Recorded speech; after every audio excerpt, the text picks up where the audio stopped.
Iniciamos en clave mediática para conocer la actualidad que hace noticia en América y el mundo. Un análisis de la realidad reflejada en los diarios, portales, redes sociales y también en los diversos y varios medios de comunicación. Vamos a empezar con la portada de la prensa, el Diario de Honduras, a propósito de que hoy por fin asume el poder el gobierno Xiomara Castro. ¿Qué dice el titular?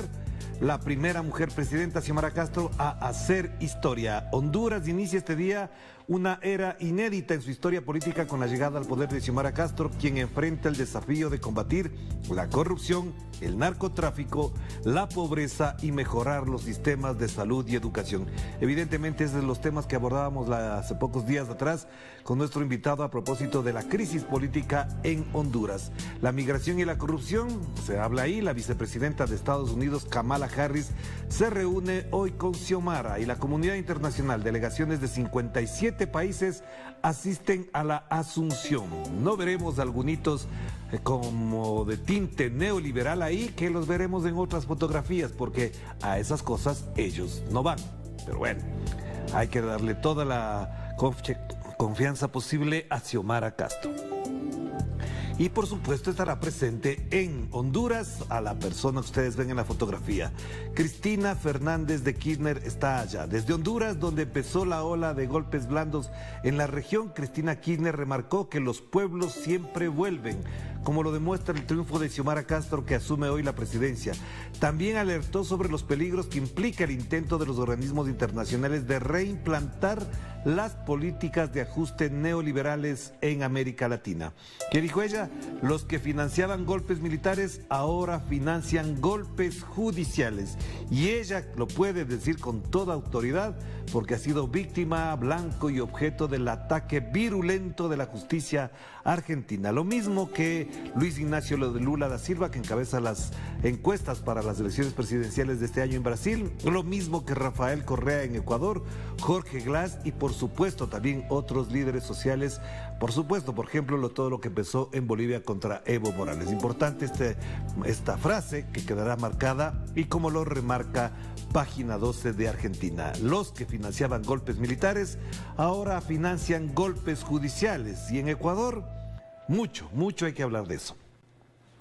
El Comercio de Lima lo que destaca es una impresionante fotografía de que Repsol no informó del nuevo derrame. Hubo un nuevo derrame y Repsol calladito. Las portadas de los periódicos españoles, como veremos más adelante, de esto no dicen nada. Ahí sí confluyen para defender los intereses de la transnacional, que efectivamente, sospecho, lo digo así, tiene mucho interés en que esos medios no pongan nada de esta información y para eso hacen sus maniobras con esos medios. ¿Qué dice además la información del Comercio de Lima, que ha salido en varios medios de comunicación?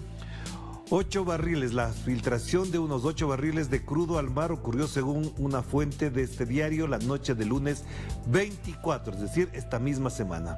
La OEFA, que es la organización mundial que reporta, que analiza todo lo que tiene que ver con el mar, la Marina y Ocinergim confirmaron la visualización en el agua de otras manchas oleosas desde el martes 25. Situación: el petróleo derramado es el remanente que queda en los tubos que conectan a la refinería con el buque y se logró controlarlo. De hecho, ya ha circulado una tendencia, un hashtag que dice "Hazte cargo Repsol", y por supuesto en Perú hay una enorme indignación sobre ese tema. Y el Comercio sigue haciendo eco de una entrevista del presidente Castillo con la CNN. No sé cuánta importancia le dan a ese canal, pero bueno, ya que vamos a hacer. El Universo del Ecuador, el Ministerio de Salud Pública admite más decesos por COVID-19 en Guayaquil.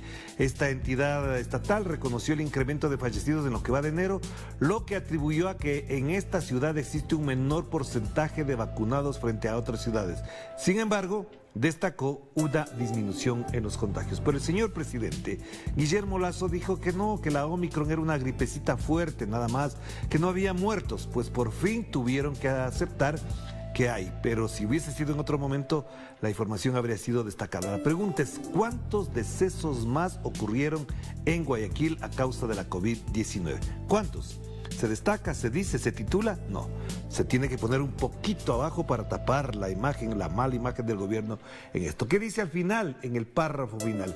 En el último informe del Ministerio de Salud se detalla un aumento de 3.585 casos a nivel nacional y con una positividad diaria de pruebas del 61,36%, mientras 1.566 personas seguían hospitalizadas. ¿Cuántos muertos hubo? Hasta ahora no aparece en ninguna parte la cifra.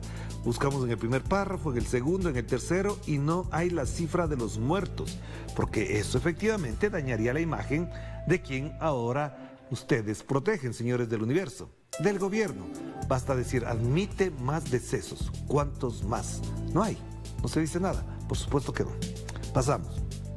Y ahí ustedes ven a 3 presidentes neoliberales que no sé si estarán hoy día en Honduras para la posesión, pero los vemos ahí muy felices tratando de garantizar una buena imagen. Se despiden ahí, por ejemplo, Sebastián Piñera y Duque, que tendrá que irse este año. Le acompaña Pedro Castillo de Perú y el señor Guillermo Lasso de Ecuador. En la parte superior, lo que mencionábamos, por supuesto, el tema que concitará la atención de la mayoría del público latinoamericano, los partidos de fútbol, y el principal para algunos es de Chile versus Argentina. Chile tiene que remontar la situación que le provocó Ecuador al ganarle 2-0 en su propio país, en su propio estadio, en su propio territorio. Hoy enfrenta a Argentina sin Messi, que ayer fue tendencia por una frase y el saludo en plena rueda de prensa del director técnico Scaloni. Y aquí la noticia de interés para los chilenos. Banco Central vuelve a sorprender y sube la tasa de interés a 5,5%, su mayor nivel en 13 años. Parece que el señor Sebastián Piñera quiere despedirse, metiéndose un poquito más de plata en sus negocios y subió la tasa de interés a 5,5 en Chile. Lo destaca La Tercera en este día jueves 27 de enero del año 2022.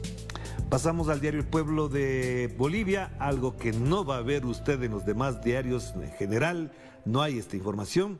El exdirector de la Fuerza Especial de Lucha contra el Narcotráfico, el señor Dávila, protegía a los narcos en el gobierno de facto, en el gobierno de la señora Yanine Áñez, según un informe de inteligencia que se hizo público el día de ayer.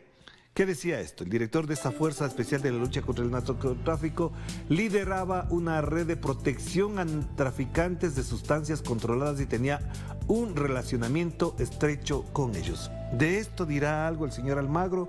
A propósito de esto, ¿qué te sabía la señora Yanine Áñez? Pero ahí tienen la información. El ministro de Comunicación, a su costado derecho, hizo una rueda de prensa, informó a las autoridades y ahí pueden ver a los medios, y ahí pueden ver la fotografía del señor Dávila, que era quien debía proteger al pueblo boliviano, al Estado boliviano de lo del narcotráfico, pero en realidad era su colaborador directo.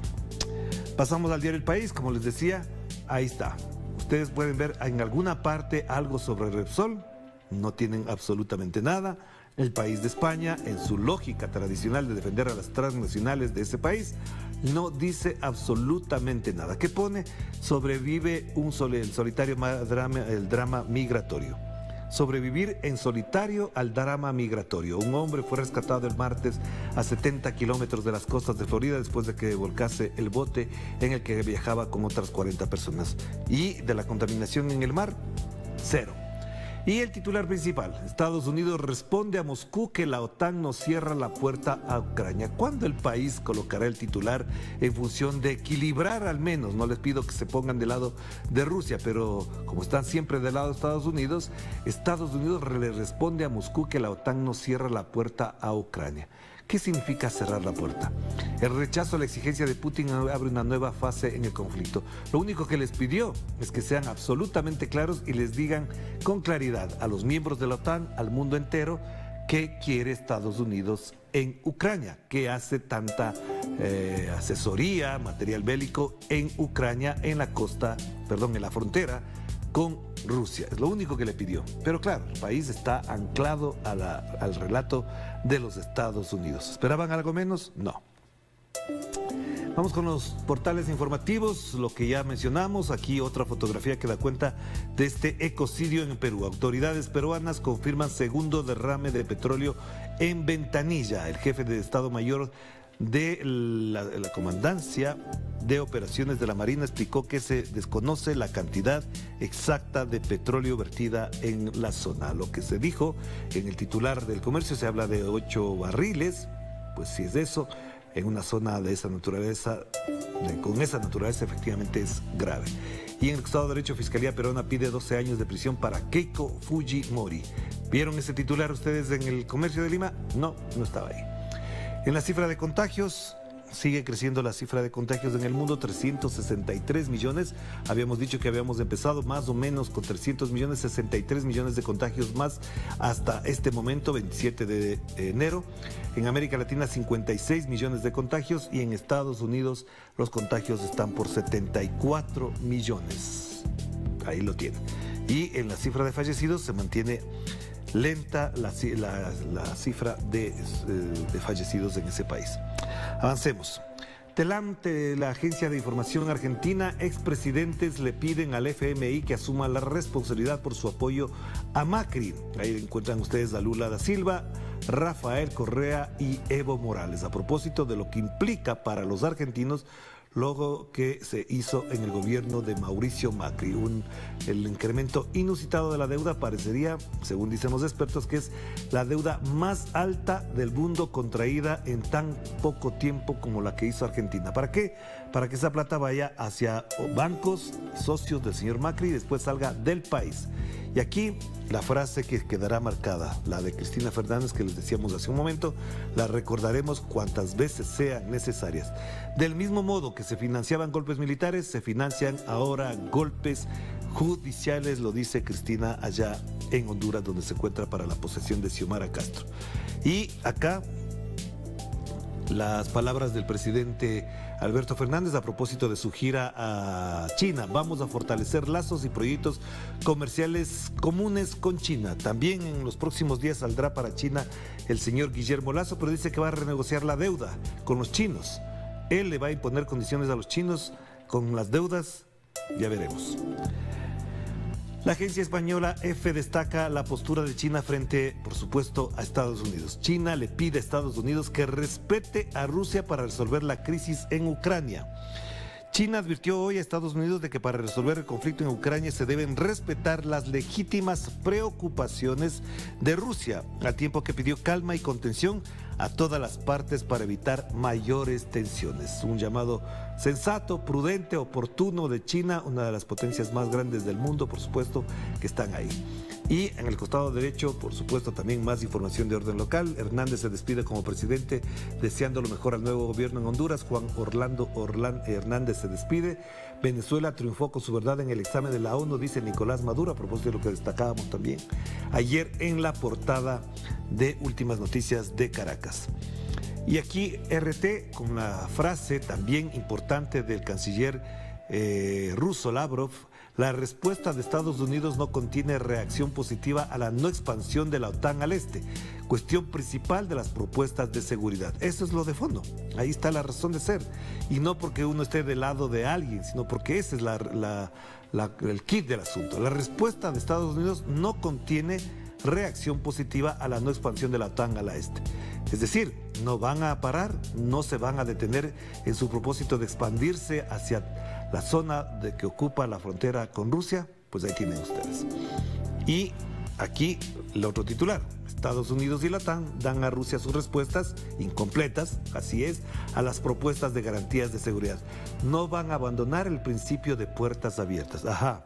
Principio de puertas abiertas, ok, sí, les creemos. Puertas abiertas, por ejemplo, podríamos decir que se instalen algunos armamentos rusos en la frontera con México, vemos ahí qué puertas abiertas hablamos. O que coloquen armamento ruso en Venezuela y en Cuba y veremos de qué puertas abiertas estamos hablando. Hasta ahí llegamos en esta primera parte, vamos a una